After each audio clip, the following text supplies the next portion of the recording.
लेने दो ना। जब जियो का एडवर्टाइजमेंट प्रधानमंत्री जी कर सकते हैं तो कोई भी कंपनी अशोक स्तंभ इस्तेमाल करे या कुछ भी करे, बस वो नोटों पर तस्वीर बदलनी बाकी रह गई है।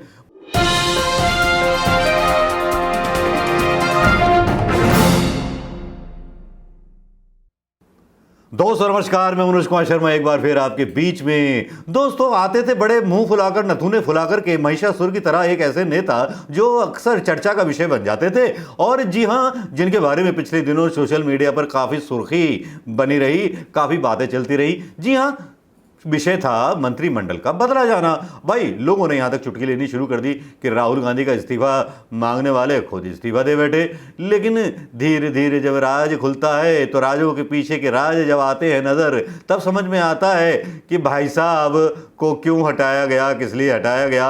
आईटी मंत्रालय में पूरे का पूरा घोटाला भाई खा गए। आए ये ऐसा होता है क्या? ऐसा घोटाला किया कि जिस घोटाले ने बीजेपी का मुंह काला कर दिया। जी हां, वो रविशंकर प्रसाद जो कभी बड़ी बड़ी बातें किया करते थे, बेटा हम तुम्हारे लिए पिल्ला लाए हैं, लेकिन वो पिल्ला नहीं लाए, भाजपा के लिए वो घोटाला लेके चले आए। और ये घोटाला भी छोटा मोटा घोटाला नहीं था। इसके बारे में कांग्रेस को जब पता चला तो कल बीते दिन पवन खेड़ा ने एक रिपोर्ट का हवाला देते हुए भारतीय जनता पार्टी पर गंभीर आरोप लगाए। लेकिन वो प्रेस कॉन्फ्रेंस के हम जो है अंश जो हैं बाद में दिखाएंगे। लेकिन बात करते हैं इस खबर की, जिस खबर ने भारतीय जनता पार्टी के पैर उखाड़ दिए हैं, भारतीय जनता पार्टी के खेमे में खलबली मचा दिया है और जलजला आ गया है भारतीय जनता पार्टी के केंद्रीय नेतृत्व में। क्योंकि अब सवालों की बौछार और विपक्ष के आग भरे, मतलब क्या कहते हैं, सवाल जो संसद में भी उठेंगे, संसद में भी तराने गाए जाएंगे साहिब के, और साहिब के उन मंत्रियों के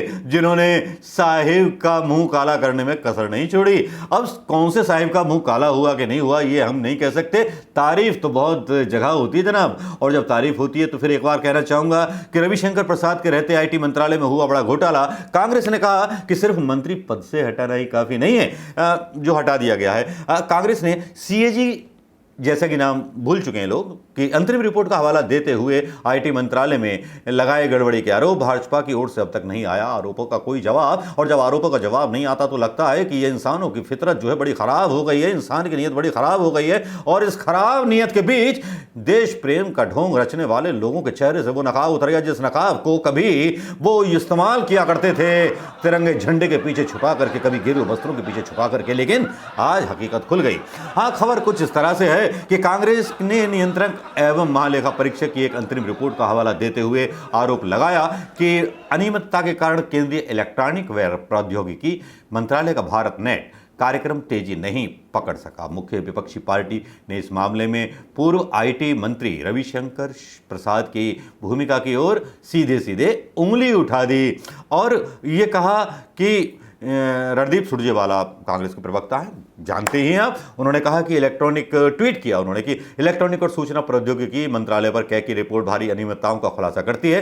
क्या दूरसंचार विभाग और भारत सरकार ने बिना निविदा के ठेके किए? क्या बिना किसी औपचारिक करार के करोड़ों रुपए का भुगतान किया जा सकता है? इसके लिए जिम्मेदार कौन है? क्या सूचना प्रौद्योगिकी जवाब देगी?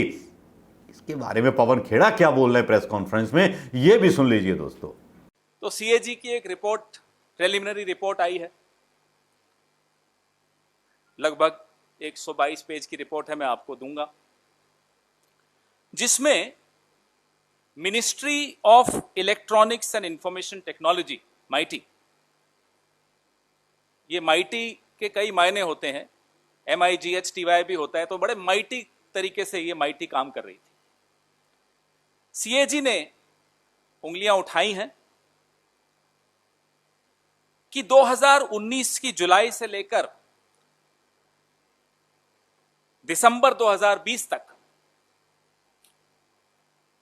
इस मंत्रालय के तहत करोड़ों रुपए CSC को दिए गए, फाइबर केबल की मेंटेनेंस और ऑपरेशन के लिए दिए गए। सीएजी कहता है कि एक फंड होता है जो तमाम प्राइवेट प्लेयर्स को उस फंड में कंट्रीब्यूट करना पड़ता है, वो एयरटेल हो, जियो हो, वोडाफोन हो, आइडिया हो। उस फंड का नाम है USOF। बड़ा ध्यान से सुनिएगा, क्योंकि आपको इस सीएजी रिपोर्ट में और इस प्रेस वार्ता में कुछ उत्तर मिलेंगे कि ये रिशफल क्यों हुआ था और कुछ सवाल भी इस प्रेस वार्ता में निकलेंगे कि क्या सिर्फ इस रीशफल से बात बन जाएगी या इसके आगे भी कुछ करना चाहिए प्रधानमंत्री को। तो यूएसओएफ के बारे में सीएजी लिखता है कि सीएससी को पहले तो करोड़ों रुपए दे दिए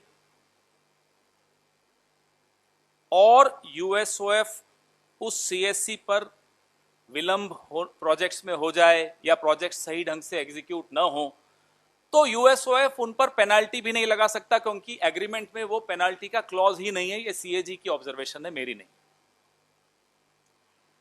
सर्विस लेवल एग्रीमेंट नहीं है। अगर कोई शिकायत आ जाए गांव देहात से या छोटे शहरों से कि भैया इंटरनेट नहीं चल रहा, वाईफाई नहीं चल रहा, जो कि इसका काम है, तो कोई टाइम बाउंड क्लॉज नहीं कि इतने टाइम में आपको ये शिकायत दुरुस्त करनी है। ये एग्रीमेंट है, ट्राइपार्टाइट एग्रीमेंट है, ये मंत्रालय और सीएससी के बीच में। आप डीओटी की वेबसाइट देखें तो जनवरी 2021 तक यूनिवर्सल सर्विस ऑब्लिगेशन फंड, ये जो यूएसओएफ फंड है, इसके पास कितना पैसा था जी? 1,12,650 करोड़। छोटा पैसा नहीं है, 1,12,650 करोड़ यूएसओएफ फंड में है। और उससे वो खर्च कितना कर चुका था जनवरी 2021 तक? डिसबर्स कितना कर चुका था? 57,433 करोड़ वो डिसबर्स कर चुका था। कैसे किया था मैं आपको उदाहरण देता हूं, बिहार का उदाहरण देता हूं। बड़ा हंगामा हुआ, प्रधानमंत्री ने भी हंगामा किया, उस वक्त के मंत्री ने भी हंगामा किया, तमाम मंत्री से संतरी सब ने हंगामा किया। क्या हंगामा किया कि साहब बिहार एक ऐसा राज्य बनेगा कि जहां हर घर वाईफाई होगा, हर गांव वाईफाई होगा। चुनाव की आसपास की बात है। 13 सितंबर 2020 को इस प्राइवेट कंपनी में, बार बार दोहराऊंगा प्राइवेट कंपनी, क्योंकि मुझे भी नहीं मालूम था कि सीएससी एक प्राइवेट कंपनी, क्योंकि ये कहां से ऑपरेट करती है? दूरसंचार विभाग से, मंत्रालय से ऑपरेट करती है, वहां की चौथे फ्लोर से अशोक चिन्ह का इस्तेमाल करती है। और एक किसी ने, साथी ने आरटीआई लगाई तो मालूम पड़ा साहब ये तो प्राइवेट कंपनी है। आरटीआई भी मैं आपको दे रहा हूं। आप सोचिए कि एक प्राइवेट कंपनी के साथ मंत्रालय एसपीवी बनाता है और फिर उस एसपीवी के मार्फत प्रपोजल्स मंगवा लेता है अपने पास और तुरंत फुरंत उनको पैसे सैंक्शन कर देता है। तो एक उदाहरण मैं आपको दे रहा था बिहार का। बिहार में के लिए इस एसपीवी ने, सीएससी निजी कंपनी ने 13 सितंबर 2020 को मंत्रालय को एक प्रपोजल दिया साहब, fiber to home, FTTHH, fixed fiber to home का प्रपोजल दिया और वाईफाई कनेक्शंस हर गांव के, बिहार के हर गांव में वाईफाई कनेक्शन देंगे जी, ये प्रपोजल दे दिया। 630 करोड़ का यह प्रपोजल। आप लोग समझदार हैं, आपने कई सरकारें देखी हैं, कई प्रोजेक्ट्स में इन्वेस्टिगेशंस की हैं।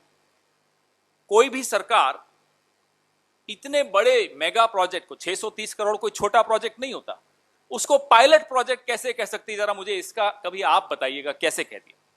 इसको कहा गया जी ये पायलट प्रोजेक्ट है। 630 करोड़ का तथाकथित पायलट प्रोजेक्ट, बिहार के हर गांव में वाईफाई के लिए यह प्रपोजल मंत्रालय के सामने आया।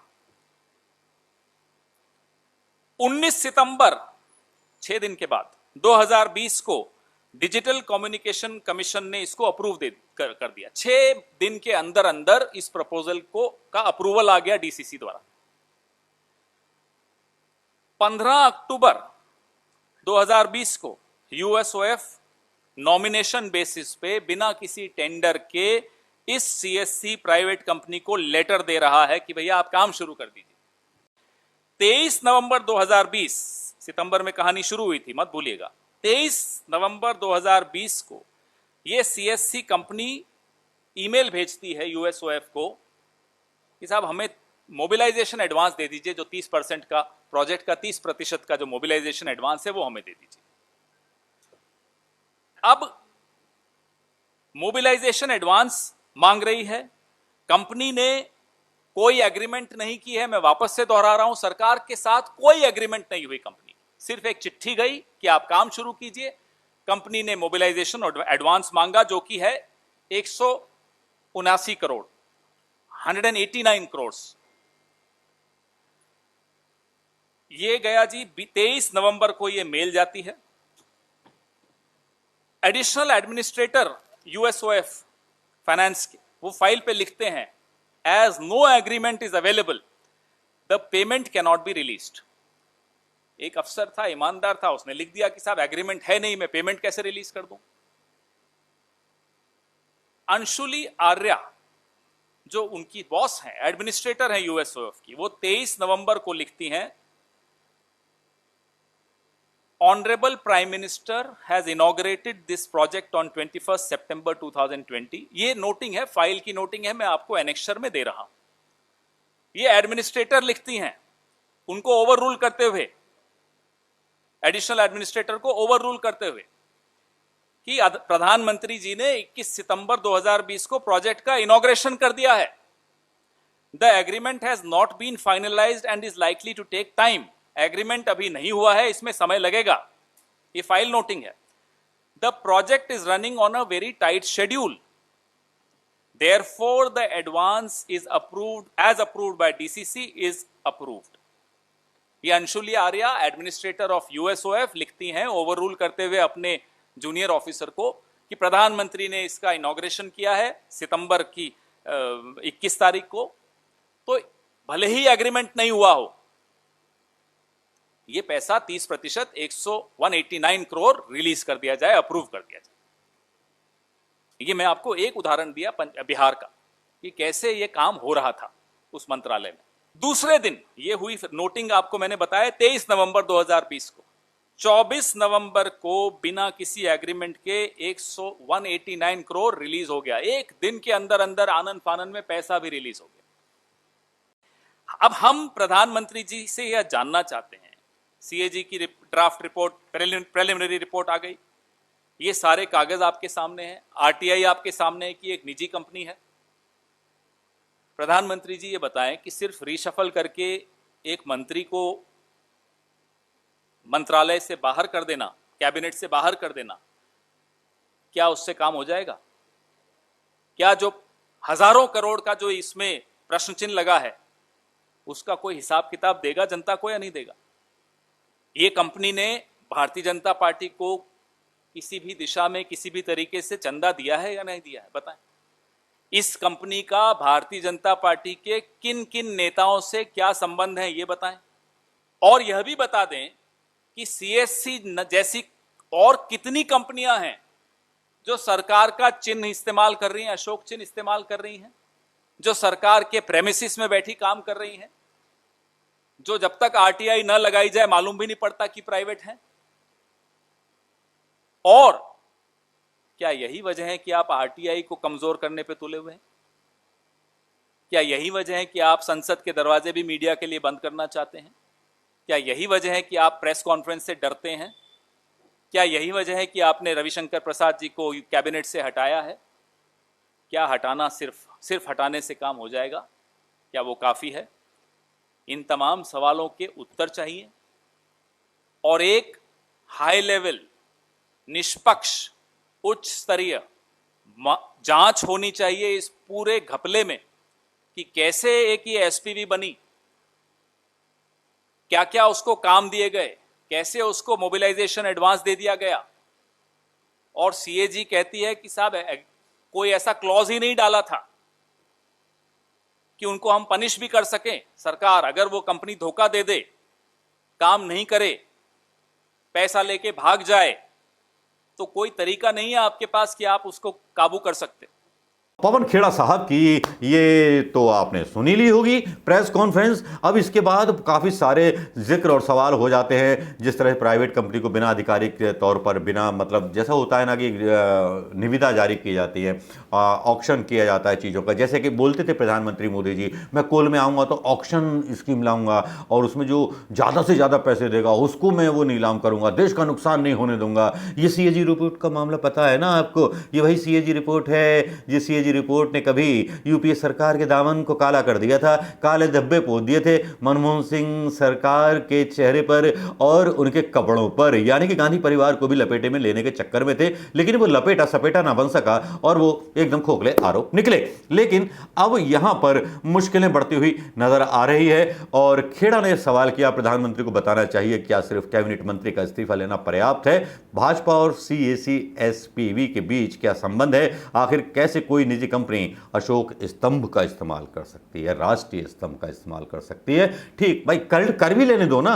जब जियो का एडवर्टाइजमेंट प्रधानमंत्री जी कर सकते हैं तो कोई भी कंपनी अशोक स्तंभ इस्तेमाल करे या कुछ भी करे, बस वो नोटों पर तस्वीर बदलनी बाकी रह गई है। बाकी ये रविशंकर प्रसाद साहब कहाँ हैं जो ईमानदारी का ढोंग भरते थे, गुस्से में नथुने फुलाते हुए, उनको देखने की बड़ी ख्वाहिश थी लेकिन आजकल नजर नहीं आते। अगर दोस्तों आपको कहीं दिखाई दें तो मेरा ये संदेश उनको जरूर दीजिएगा और पूछिएगा सवाल भारतीय जनता पार्टी से कि यार इतना बड़ा घोटाला करके निकल ली पतली गली से और किसी को पता भी नहीं चलने दिया, चुपचाप ही कांड कर डाला।